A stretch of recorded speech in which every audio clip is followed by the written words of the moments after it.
Historically, licensing has been easy to measure. When installed on physical machines, software usage is easy to keep track of because the licenses exist in a very tangible sense. The one-to-one relationship between host and license means the commercial models and the auditing methods used to verify them are relatively straightforward. As with so much, the cloud has radically changed things. Many existing license agreements for legacy or on-premise applications cannot easily be transferred to cloud-based environments. With virtualization and cloud infrastructures potentially enabling a one-to-many relationship between host and license, software vendors are tasked with answering the question, how do you account for the flexibility and elasticity of cloud with a fixed license model? This question has created a crisis of standardization amongst service providers as they translate existing legacy licensing schemes into effective cloud-ready equivalents. As a result, licensing types have evolved from standard product-focused machine-based licenses to now include more service-focused or pay-per-use options. Here are some examples, and you can see that the trend is very much towards the service-based, per-user or consumption-based license type. Now this may seem straightforward, but these changes come with lots of challenges, including complexity, a lack of standards, legacy licensing transfer rights, multi-layered environments and hybrid environments, to name just a few.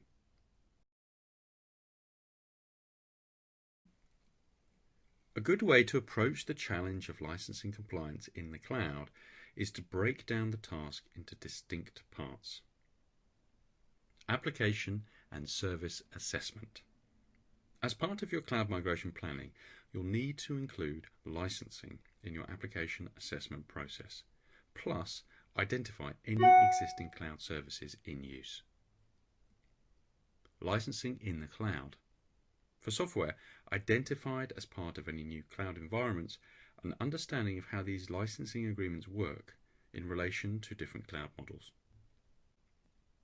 Mapping requirements. Armed with this knowledge and a more defined cloud vision, you should map license requirements post-migration. Defining responsibility.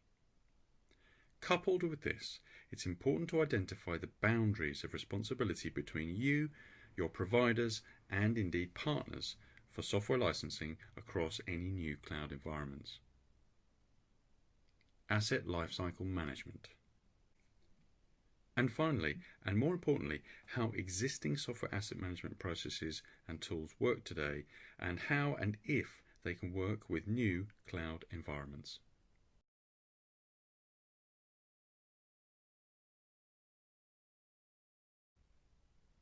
Cloud environments can be challenging for license compliance, as the abstraction of resources from hardware produces a layer of complexity between the provision of software and its visibility to the provider. This is compounded by the fact that there are several different points during the provision of infrastructure at which you could purchase licenses for the software installed on it. A major part of addressing this challenge comes down to understanding usage rights, transfer rights, etc., and knowing where the borders of responsibility lie. And the best place to start is with a full software audit. Application assessment is covered in more detail in Module 4, but specifically with licensing, you should interrogate your application estate with a focus on which licenses are associated with which applications, including the operating systems and any other applications that they are interdependent with. For applications that are targeted for cloud migration, conduct a more thorough review, including termination date and, if subscription-based, any penalties associated with early termination, costs and all available licensing models, platform, device or any other transfer rights that might exist, cloud license models that are on offer from suppliers, whether there are any SaaS versions of the applications with considerations for costs and migration options and upgrade paths, etc., and implicit versus explicit rights associated with your current contracts. Similarly, understanding what existing cloud services are already in use, whether sanctioned or not, is an important step in the process. Sometimes, for example, cloud services are being used even if you have existing perpetual licensing rights for the same software. Perhaps this is due to version access or device access or even straightforward ease of use. Also, look to understand these services and the limitations on users, whether that's limitations on device access, locations, etc. This includes looking to understand general costs and the commercial models on offer from these suppliers, as well as contractual terms, limitations, SLAs, and support. Also, try and get an accurate picture of who uses these services and to what extent. This may actually be quite difficult via traditional SAM tools or processes, as they may not be able to identify and audit usage. However, talk to the service providers and request management reports where available. And lastly, existing cloud services may actually be integrated into wider business processes or even connected to on-premise or even other cloud services via APIs. It's important to understand these relationships and how they might impact on license or contractual compliance. Scalability, flexibility, and elasticity are central tenets of cloud computing across all the different cloud models. And software licensing is where we can see them clearly at work, if only for the complexity it creates. And it's that flexibility and the abstraction of systems from hardware that creates such a challenge. So instead, software vendors have developed new ways of charging for their products in the cloud. However, due to a lack of cloud licensing standards and a myriad of potential cloud scenarios, the new cloud licensing schemes and associated rules are complicated and diverse. So the first challenge is to understand these new schemes. Also, cloud flexibility and easy scalability can lead to over-provisioning or under-licensing. Existing management tools may not be suitable to track these new licensing metrics like user or device access or resource consumption. And traditional IT asset management and IT service management may need to move in step with the speed cloud can deliver change. The problem is there is no common approach defined for licensing in the cloud. So instead, vendors now charge according to different criteria. Some base costs according to the amount of concurrent users, others measure the instances according to the number of CPU cores in use. Indeed, some vendors make no distinction between virtualized instances and physical boxes, treating every VM as a host. And things get more complicated when physical desktops start accessing virtualized copies of applications, or indeed their own copies licensed to that specific machine. Both shortages and overlap occur regularly. Again, there are no hard and fast rules. The important thing is to get clarification from the license provider prior to planning and deployment.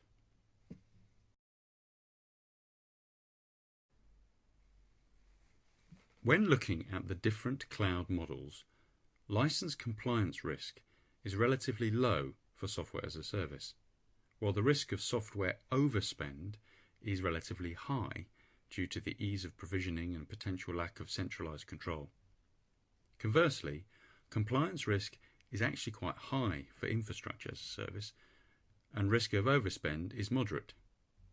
It's worth adding that when it comes to infrastructure as a service, it's not just the risk of software overspend that you have to worry about, but also the infrastructure or VMs associated with the platform. You can easily overbuy reserved or on-demand instances from Amazon Web Services, for example, if you aren't tracking and actively managing these services. While each vendor cloud licensing scheme is unique to their products and priorities, there are some common metrics used in these schemes. These fall into 4 groups. Click on each of the headings to see some examples of the metrics used in typical cloud licensing programs. While these are common cloud metrics, the way they are incorporated and measured in vendor licensing agreements varies considerably. Some base costs according to the amount of concurrent users, others measure the instances according to the number of CPU cores in use. Indeed, some vendors make no distinction between virtualized instances and physical boxes, treating every VM as a host. Further complications arise when migrating aspects of your environment to cloud-based infrastructure. Remaining conscious of the borders of licensing responsibility can be challenging when your environment becomes split between outsourced services and internally delivered systems. Even lifting and shifting to an environment into apparently identical cloud infrastructure will require a licensing review. Once you have identified how these cloud schemes work, you should look to track existing usage against these same metrics. There are third-party tools and organizations that can help you achieve this. So what are the most common scenarios that prompt licensing queries when moving to infrastructure as a service or platform as a service? Well, based on the research and feedback from the industry, here are some of the most common licensing queries that come up during cloud migration projects. Firstly, how to ensure development environments are licensed as efficiently as possible and how bring your own license can be accommodated. Or how to efficiently license for virtual desktop projects based on either a per user or per desktop basis. How to assess database server options and decide if core or server/CAL based licensing is best suited to your plans. And how to minimize the need for duplicate licensing in DR and business continuity solutions. Or the best balance of flexibility and compliance for cloud-based corporate applications. Or efficient backup and archiving licensing. And finally, how to decipher the SPLA or Service Provider License Agreement program, assessing if it's relevant for your solution, how to buy it, and how to manage it. Typically, there are four main ways to implement software licensing when using a cloud provider's platform. The simplest is letting the provider purchase and manage the relevant software. This way, they are responsible for license compliance and contractual terms. That said, it's important to double-check roles and responsibilities and not make any assumptions. Alternatively, if the terms of the license allow it, you can transfer software licenses to the cloud provider and then negotiate adequate compensation terms. In some cases, licenses can be used as they are, and the terms of the license cover usage in a new cloud environment. However, this option can pose a risk, as license agreements with open terms or multiple use rights can be open to interpretation from both the customer and the vendor, and this ambiguity can result in unexpected compliance shortcomings.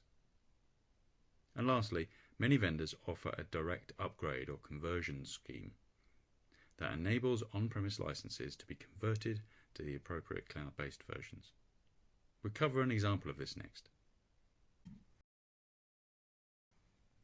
Microsoft offers a range of additional flexibility benefits under a scheme called Software Assurance, which can be purchased along with volume licensing agreements.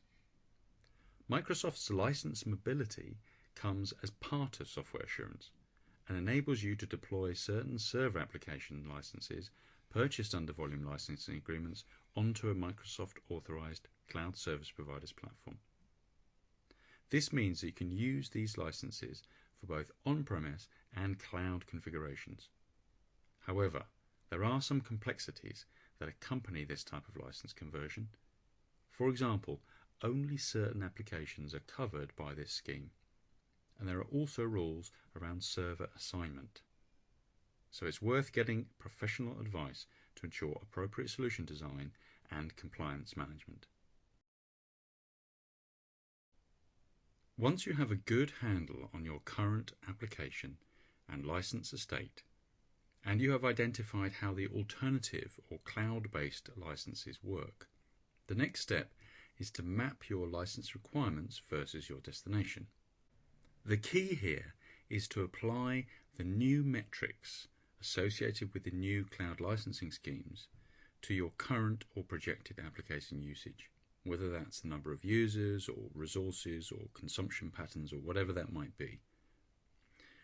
This will give you a reasonable forecast of the license requirements and costs, but also enable your IT asset management or SAM teams to incorporate these new metrics and compliance terms into their processes.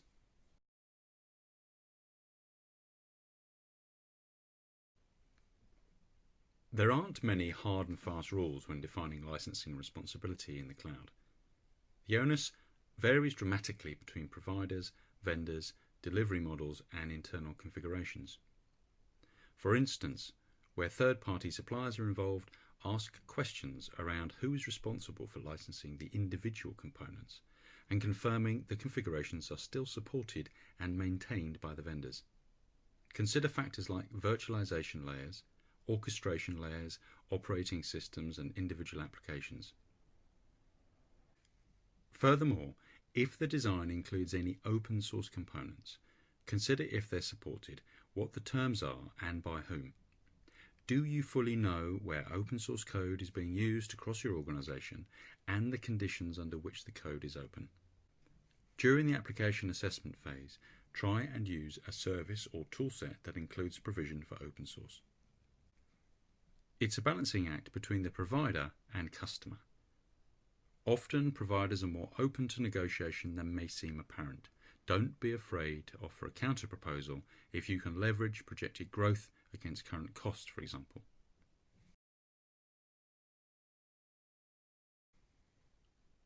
Effective software asset management is about controlling risk and the complexity of software assets and their associated costs. It's also about optimizing your estate to ensure you get the most out of your software spend. It relates to a wide set of factors that cumulatively ensure that the organization's software portfolio stays aligned to business need. This task has become more and more complex and challenging as technology evolves at an exponential rate. Initially, cloud was seen as potentially making life easier, as paying for what you use promised the end of license compliance issues. Sadly, this is not entirely the case, and in fact, in many cases, cloud has introduced new layers of complexity. For example, due to a lack of common licensing models or standards, the variety of schemes on offer has created a lot more complexity. Now that line of business departments are involved in the provisioning or even managing some cloud services, the risk of SaaS sprawl and uncontrolled and inefficient spend has increased. And this, coupled with a myriad of microservices and hybrid environments with disparate cost models, makes centralizing spend analysis a real challenge. And in fact, proactive cost analysis is one of the things most needed in modern IT departments, as service managers come under more and more pressure on spend. Another of the challenges relates to the effectiveness of some of the SAM tools on offer and their ability to keep up with the new demands of complex cloud environments. In fact, SAM practices may need to adapt, as traditional discovery and reconcile cycles are not suitable to the ultra-flexible cloud environments. And some vendor cloud licensing programs are not clear enough, which can lead to ambiguity and compliance risks. The first step in addressing these issues is recognizing these traits in your own migration projects, and then changing your SAM processes and practices to mitigate these risks in advance. If anything, increased investment and focus on IT and software asset management is well worth considering during and after migration to cloud.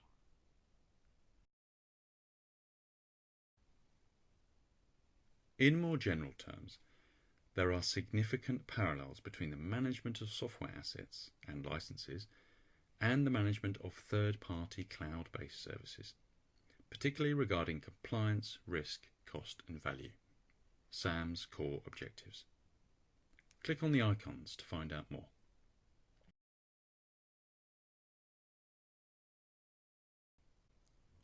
Lifecycle perspective.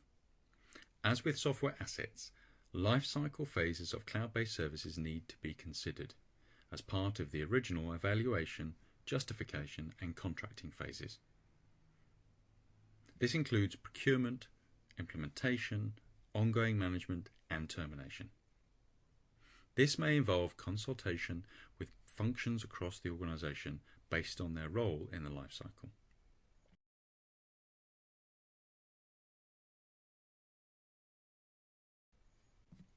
Integrated view.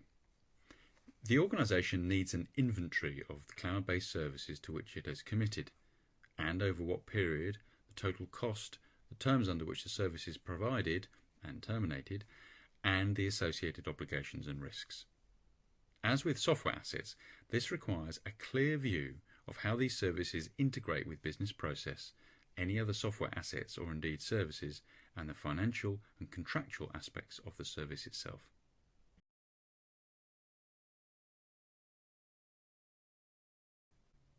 Contract compliance.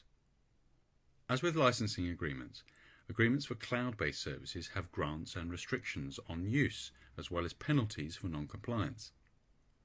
Access and usage needs to be monitored to ensure compliance by the organisation and also compliance by the cloud service provider in providing the service itself. Corresponding policies may need to be established, for example, prohibiting sharing of user IDs. License transfer. If the software license is to be held by the cloud service provider, the organisation's existing license agreement needs to be reviewed because it may not allow the transfer or the transfer terms may be prohibitive. Additionally, the organisation needs to ensure that the cloud service provider is sufficiently licensed for its business model and is using genuine software.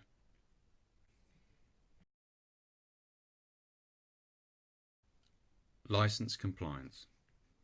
If the software license is held by the organisation, it is essential to know and have some control over whether software is installed and who has access and for what purpose, both at an organisational level and at a cloud service personnel level. A cloud service provider hardware change, upgrade, replacement or relocation, for example, could result in non-compliance with the license agreement, as could other aspects of the cloud service provider's operations, for example, disaster recovery provisions.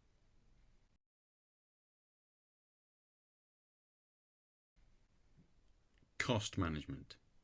Identifying and tracking all material costs and comparing to usage and value, ensuring that the organisation is not paying for unused or low-value services. Working in closer partnership with service managers and line of business departments to provide a more proactive cost analysis. Vendor management. As with any candidate vendor, the cloud service provider's business model, terms and overall viability needs to be considered in selecting cloud-based partnerships and re-evaluated on a periodic basis throughout the relationship. While many of the principles associated with software asset management are still valid, and in some cases more important in cloud environments, there are certain practices where change would be beneficial. For example, a change in practice and mindset to enable a constant compliance approach to SAM as opposed to periodic assess and reconcile cycles. Considering that development environments, for example, can be provisioned, used and decommissioned over a very short space of time, or other highly flexible aspects of cloud can create non-compliance blips. This requires SAM teams to change their working practices and the tools that they use to effectively manage these new dynamic systems. Having a proactive and forward-thinking and collaborative approach with service management teams, and indeed line of business teams, will help make the job a lot easier. All of this flexibility, agility, and complexity actually provides a greater range of variables with which to negotiate. Look to leverage the difficulties in tracking and complexities involved in cloud environments to your advantage and push for flexibility in arrangements where you can. In summary, cloud has disrupted software licensing just as much as it has innovated service delivery and resource consumption. As the number of stakeholders increases, clear and ongoing communication is essential. Establish the boundaries of responsibility with your vendors and providers early on in the cycle, and don't be afraid to negotiate the terms of the contracts. Investigate how different providers charge for discrete resources and make a decision that aligns with your financial objectives and existing infrastructure spend. And finally, review your software estate regularly and include a licensing audit as a matter of good hygiene.